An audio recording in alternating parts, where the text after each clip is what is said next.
I eto, nakon mnogo špekulacija, Gabriel Rukavina, novi je igrač Rijeke. I Gabriel Rukavina je napokon novi igrač Rijeke nakon mnogo tjedana špekulacija, kao što je on to sam izjavio da je jako iščekivao ovaj transfer i da nije mnogo razmišljao da li da ode u Rijeku. Naime, došao u Rijeku kao slobodan igrač, a potpisao ugovor do 2028. godine, a nije još poznato da li je u ugovoru ima, kao na primjer Niko Janković, da od sljedećeg transfera Dinamo dobija na primjer 50%, ali navodno je to ili ništa ili 20 do 30%. Na službenim profilima HNK Rijeke vidljivo je u mnogim objavama da su ljudi u komentarima vrlo nezadovoljni, a jedini razlog tome, povod tome je poskupljenje pretplata oko kojeg ljudi već trube negdje 2-3 tjedna od kad su objavljene cijene pretplata, koje stvarno jesu previsoke, ali ne znači to da bi trebali zato i bespotrebno i neobjektivno govoriti loše o ovom prijelaznom roku, koji je do sada kao i svaki drugi.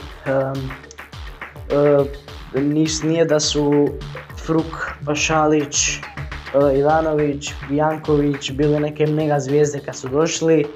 Dobro, Fruk je bio nešto dokazaniji igrač jer je pružio dobre igre u Fiorentini, to jest Gorici, ne u Fiorentini, nego samo bio igrač od Fiorentine. A ostalo, Janković se nije baš pokazao u onih pola sezone prije nego što je došao kao slobodan igrač iz Dinama. Pa ovaj prijelazni rok je kao i svaki drugi. A Sopić je nedavno izjavio da nema dovoljno igrača za boriti se na 3 fronta, te da mu hitno trebaju pojačanja. U jednom članku sam vidio da napisali su zapravo da mi imamo dve vrlo dobre postave od igrača koji uopće nisu tinejdžeri ili nekakvi juniori, kao na primjer Babić, Butić, Kitin, Burčul ili na primjer Dujo Dujmović. I ti juniori nisu bezazleni i oni vrlo dobro igraju.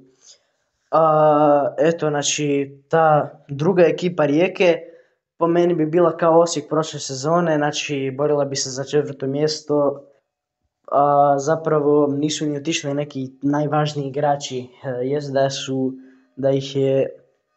da su otišli kapetan Labrović i Pjaca, no Pjaca u ovoj sezoni nije nijednu izuzetno važnu utakmicu odigrao kako spada.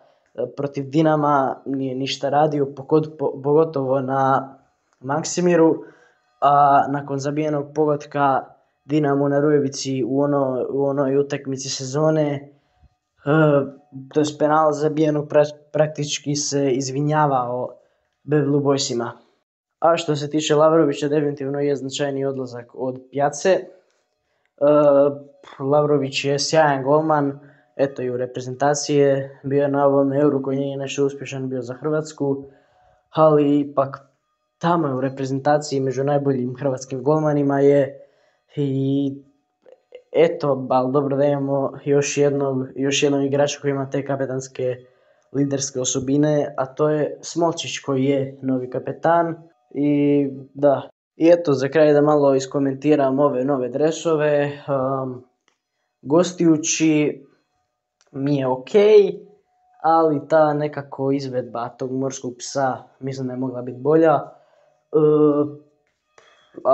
Jedno što bi ja zapravo promijenio nešto je ova straža strana dresa, da ne bude zlatna podloga nego neka crna i onda na primjer da ova slova, to jest ime i broj od igrača bude nekom svjetlo plavom bojom, možda čak i zlatnom bojom. A za domaći dres mi je super, samo tamo malo smeta ovaj Favbet logo sponzora našeg. I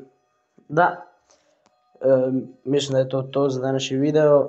Vidimo se nekom drugom prilikom.